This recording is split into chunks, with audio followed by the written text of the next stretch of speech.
All right, so yeah, first we're going to talk about using a tapered leader in systems like fishing for bonefish or permit, and dive a little bit more into adding on to a tapered leader in a way that I find very effective to get your leader to lay out there a little bit better for you.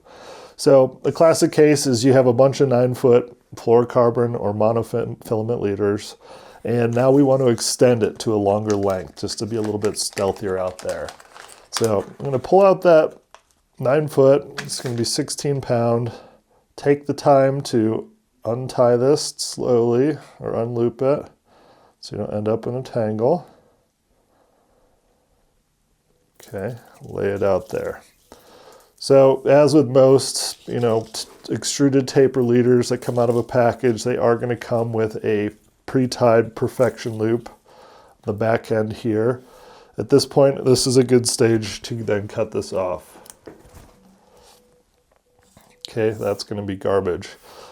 Now, to create a longer leader, I'm going to create a longer butt section, and this is going to be either an equal diameter or something slightly thicker, just so it's stepping down from that fly line in a nice progression to be thinner. So I'm going to, in this case, use a 40-pound fluorocarbon. That's going to be a nice stiff material that'll match up nicely with this fluorocarbon leader.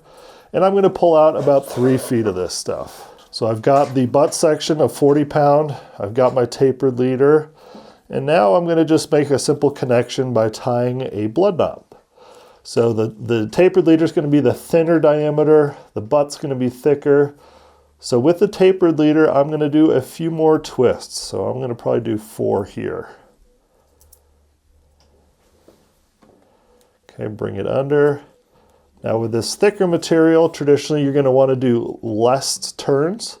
That way the knot seats nicely. And it'll just take a little getting used to, but typically less turns with the larger diameter. And please keep in mind that the guides will do all of this stuff for you. This is really me just kind of trying to get you familiarized with what you're going to see them doing out there. So yeah, feel free to practice this stuff, but just know the guides will be doing it for you. So I've got my blood knot. I'm just going to lube it up with some spit real quick.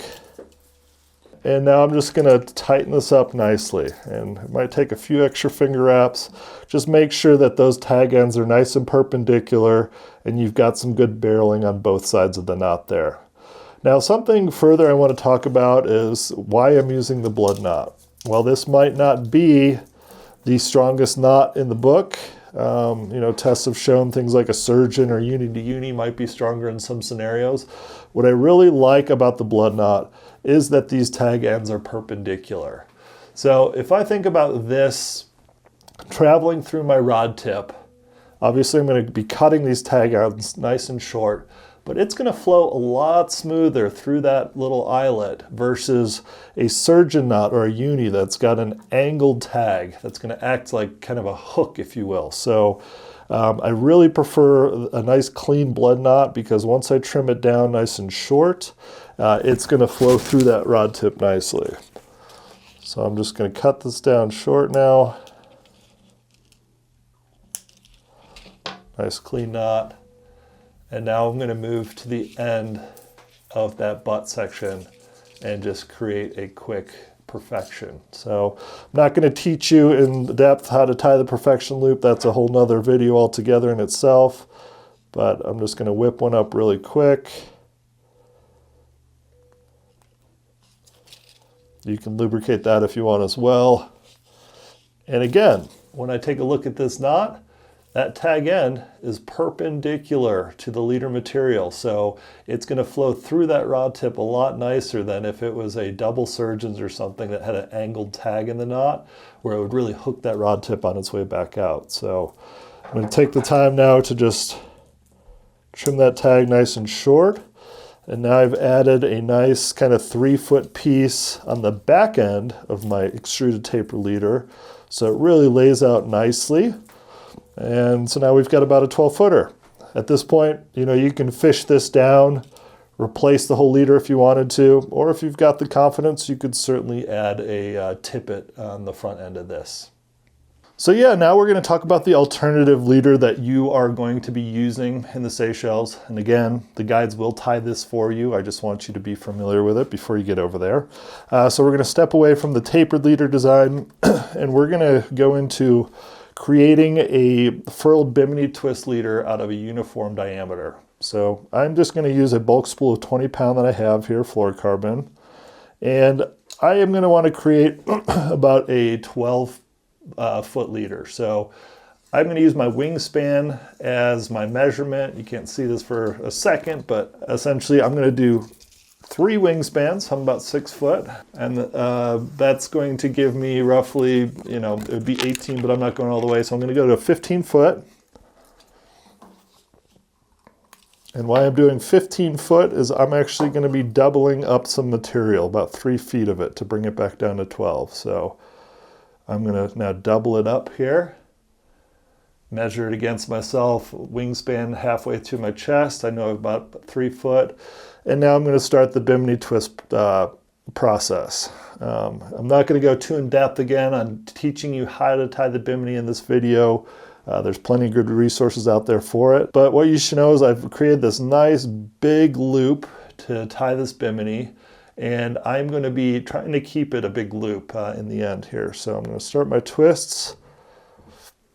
As far as twists go, you know, with smaller diameters, will go up to 25 often, or at least 21. Really a personal preference and people's confidence and what they've learned over the years. But yeah, I'm going to make these nice twists so I can create this bimini. Okay, and now I'm going to take the time to hook this on one end. So I'm going to take this loop here. I'm going to hook it on something over here, and hopefully I can seat this knot for you to see how it works out. This is also a good time to wet your fingers and just dress all those twists so there's less line burn that happens. And I'm going to bring myself to right about here, and I'm going to bring my twists together. And now I'm going to start the barreling process. I start with them spaced, and then I tighten them up in the last half. And now I'm just going to tie this bimini off here. So half hitch on either, and then I'm going to uni at least 3 to 5 times here. Get that seated. Okay. So again, what's beautiful with these half hitches, you're going to get that perpendicular tag end. This being a pretty light material, it's very flexible, so it's a lot less willing to get hung up, or it'll give as it's coming through the rod tip if you needed to. Okay, so now I'm going to trim this tag end relatively short. With this knot being a springy knot of sorts, I just leave a little tag end to give me some staying power if for some reason it didn't seat all the way. So now I've got a bimini, and now I've got this nice long loop here. I'm going to work my way all the way to the end of the leader. That's a bite essentially. So again, here's the end of the leader that's going to go to my fly. There's the bimini, and now I've got this big long loop up here. Okay, now what I'm going to do is I'm going to cut at the end of that loop. Nothing too exact. And now I'm going to furl this leader, these 2 pieces. So I'm going to take the time to spread it out, get to know where that is. And now I'm going to be spinning my fingers in the same direction to create this furl. So just like this, just twisting it up. And it's going to take a little getting used to. It's going to fight you a little bit at the first, but once the twists start happening, it should work in your favor. So just working my way up the leader. Every once in a while, I will stop and run my fingers down the clean single piece to untwist. So it's going to help you with that. Continue to furl.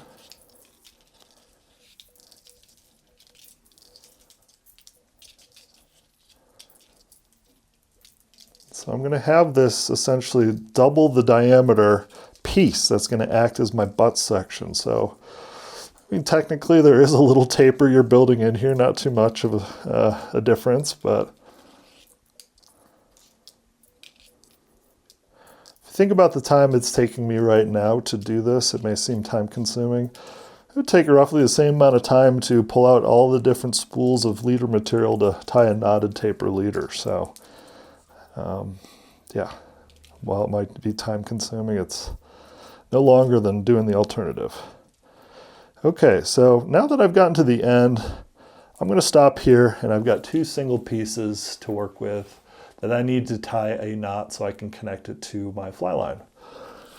I'm going to join these 2 pieces and create a double perfection loop. Double just being 2 pieces of material.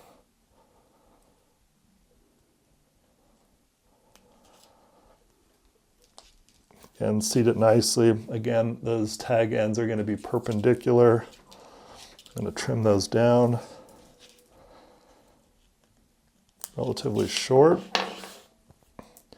But now I've got a loop section that I can connect to my fly line, this nice big furled piece to my Bimini twist. This is going to be 100% knot strength on that Bimini, and now I've created a shock absorber. So what you'll see is I've now created a bunch of spring in a fluorocarbon that traditionally has very little stretch at all. This is going to help with those big violent first runs, and hopefully you won't lose as many fish with this.